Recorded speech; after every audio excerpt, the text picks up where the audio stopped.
going on, Jerome? So the Minnesota Vikings need to have the meats across the defensive line, notably pass rush. And the Vikings can take advantage of one of the most prodigious defensive tackle classes in recent NFL history. D linemen did their thing at the Combine yesterday, and one of the standouts was Derrick Harmon. Look at the picture. It's Derrick Harmon. All right, so Derrick Harmon was absolutely fantabulous at the Combine and also did great in the interviews. And I honestly think that he's put himself into first-round conversation, and he's been one of my draft crushes for a while. And honestly, if he's there at 24 or in a potential small trade down, go get him. Go get your guy. And, of course, so I feel like I'm a big comp guy because my brain doesn't work enough to be like, oh, this is da. But if you tell me that a player reminds you of some player, shades of, right? Maybe not a one-for-one carbon copy, that helps my brain. And you do have Chris Jones, who first ballot Hall of Famer, one of the most disruptive defensive linemen in recent NFL. Honestly, it's kind of a shame that Chris Jones played during the Aaron Donald era because maybe he doesn't get as much plaudits as he deserves. And Chris Jones was a big part of the Chiefs Super Bowl run, and he's been dominant, man. And Chris, at least Derrick Harmon didn't have the Chris Jones Combine experience. Go look it up. Anyways, but NFL Network did all the graphics and stuff, and basically they're like, oh, is Derrick Harmon Chris Jones? Because if you look at their similar height and weight and arm length, and then also a 10-yard split in 40. That's it. But I remember Chris Jones. Chris Jones wasn't overly productive at Michigan State or Mississippi State. Harmon went to Michigan State initially. But so that's why we always say bet on traits.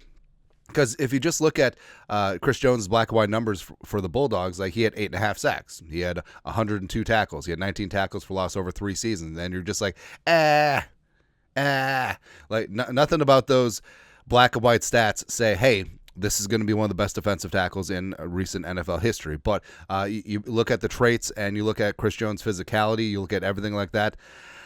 It all added up. And eventually, like he was a bit of a late bloomer.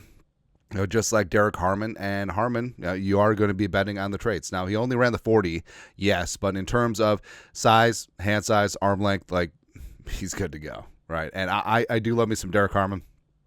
22 years young, 6'5", 310. Former 3-star recruit from Detroit. Spent 3 seasons at Michigan State before joining up with the Ducks in 2024. And he had a phenomenal season. Like he was one of the most productive defensive tackles in the country.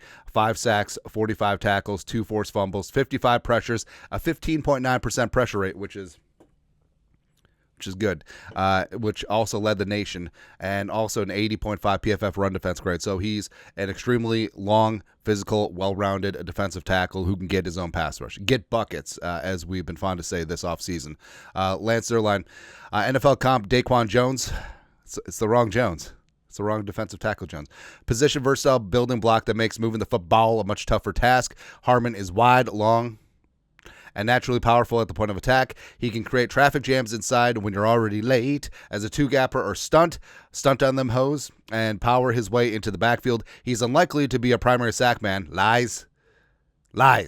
But he can be part of a swarm unit that batters the pocket. He's high cut and tight hipped, which limits his agility. So first off, part of a swarm that batters the pocket. The pressures are what matter.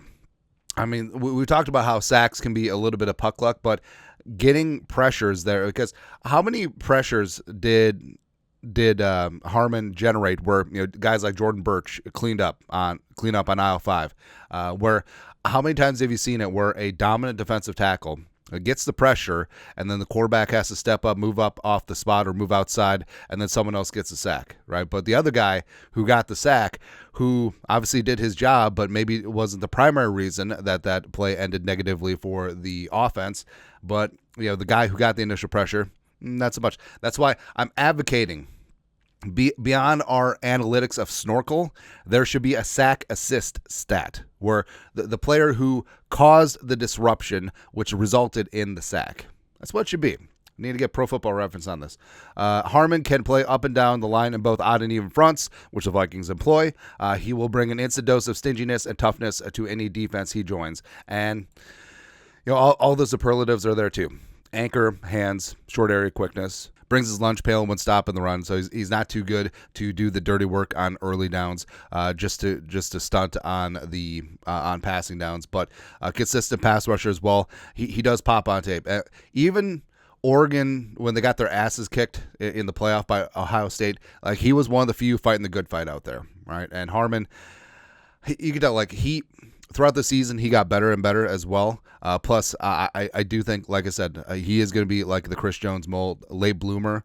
I think that his NFL career is going to be a lot more prodigious than his time in college. So, I mean, maybe the comps aren't as crazy as you think. Now, it's tough to say that a player who's going to be, late first round, early second round pick, and you're betting on potential and future production, that he's going to be a future first ballot Hall of Famer. But can I say with a straight face that he would change the Vikings paradigm up front in terms of pass rush? Yes.